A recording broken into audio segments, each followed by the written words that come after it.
In Module 5.1, we learned that professional duties follow the licensee at all times.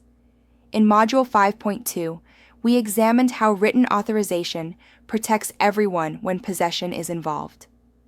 Now we move into one of the most emotional, misunderstood, and frequently violated areas of practice: negotiation. Because negotiation is where deals are made, and where discipline often begins. R428-1102 addresses negotiation conduct, specifically when communication must go through a broker and when direct contact becomes improper. The modernization refined these expectations, so there is less room for interpretation, less gray area, more clarity, and, as we now know, clearer rules mean easier enforcement. Direct negotiation rules. Refined Arizona has long recognized that once a party is represented, communications regarding the transaction must respect that representation. The updated clarifications reinforce this principle. If a party is represented by a broker or licensee, negotiations must generally occur through that broker unless permission is given. Let's make this real. Scenario 1. You represent a buyer. The seller is represented by another brokerage. Your buyer becomes frustrated and wants to call the seller directly to work things out. If the seller is represented, direct negotiation that bypasses the seller's broker creates risk. Representation exists for a reason: to structure communication. Now consider another example. You represent a seller. The buyer calls you directly, attempting to renegotiate repairs without their agent's knowledge.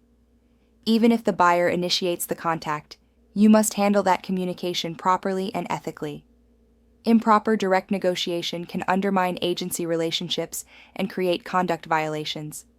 The clarification emphasizes respect for existing representation. Representation is not optional courtesy. It is a regulated relationship. When communication must go through. Broker. This is where agents often become confused. When must communication go through the broker versus directly through the salesperson? The structure in Arizona is simple. Salespersons act on behalf of their broker. That means the brokerage relationship governs negotiation. If a party is represented, communications about the transaction should flow through that party's licensed representative within the brokerage. Let's examine a situation that happens frequently. An agent leaves a brokerage but continues communicating with clients and other agents about ongoing negotiations before their status is fully transferred or inactive. If their license status is not properly active under a broker, they may not legally engage in negotiation. Remember Chapter 2. Inactive status means no licensed activity. Negotiation is licensed activity. Now imagine this scenario. A broker instructs their salesperson not to contact a represented party directly. The salesperson ignores that instruction and communicates directly anyway.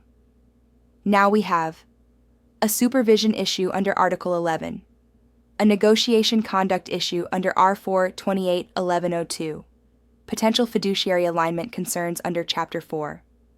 One unauthorized communication can ripple across multiple articles. Communication structure protects transactions from chaos. Avoiding improper contact. Improper contact is not always dramatic. Sometimes it is subtle: a friendly message, a quick text, a casual conversation at an open house. But if the subject matter involves negotiation terms, price adjustments, inspection responses, occupancy, or compensation, that communication is not casual. It is regulated. Let's walk through an example that helps this stick.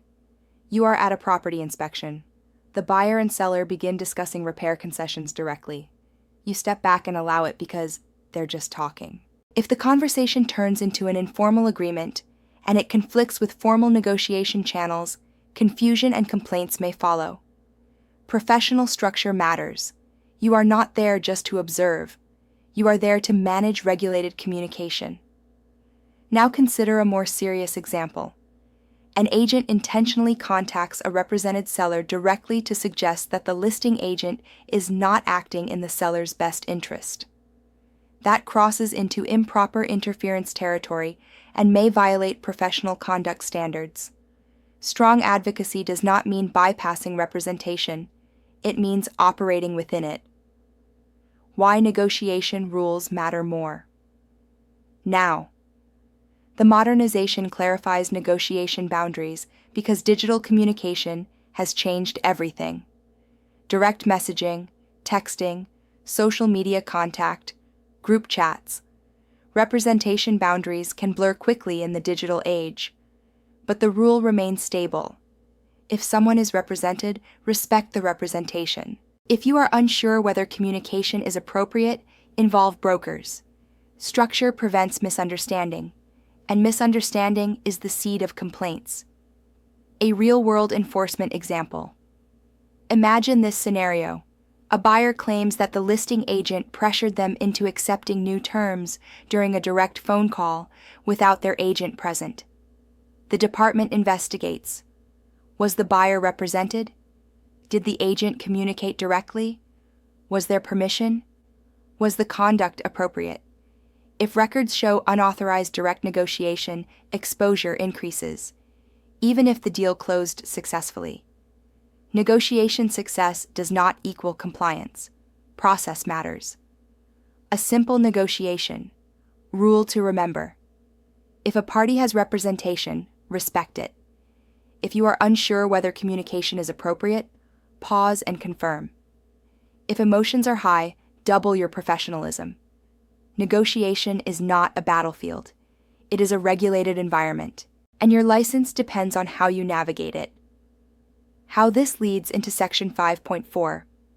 In the next module, we will examine supervision standards and broker accountability in more detail, including written policy expectations and oversight responsibilities. Because negotiation rules are only as strong as the supervision systems that reinforce them. Professional conduct defines the boundaries. Supervision ensures those boundaries are respected.